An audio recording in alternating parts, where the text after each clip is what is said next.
Dahil nga wala tayong magawa ngayong araw, pag-eksperimentuhan ko yung microphone namin. Paano ba naman kasi? Tuwing kakanta kami, palagi na lang grounded at putol-putol yung boses namin. So, naisipan ko na ayusin nga siya. Papakita ko nga din pala kung ano yung mga tinanggal ko bago siya naging ganyan. So, yung pink na yan, yung pinaka-lock sa ilalim ng ating microphone. At syempre, meron din tayong tinanggal sa pinaka-mismong loob para lumabas yung pinaka-wire na kailangan natin, which is yung dalawang color red. And then, ganun din sa may pinaka-baba na mismong wire. Meron din tayo dyan tinanggal.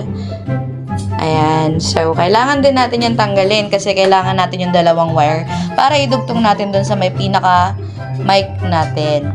Siyempre nga, igugupitin natin yung pinakabalad ng ating mismong wire at iikutin natin yan to make sure na magkakasama yung bawat hibla ng mga wire natin.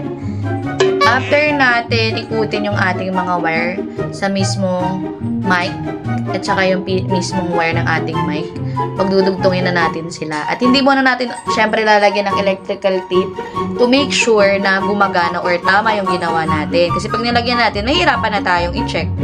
Nakiusap nga tayo kay Mama Jen na pakisaksak ang ating mic para malaman natin kung gumagana. Dito na nga.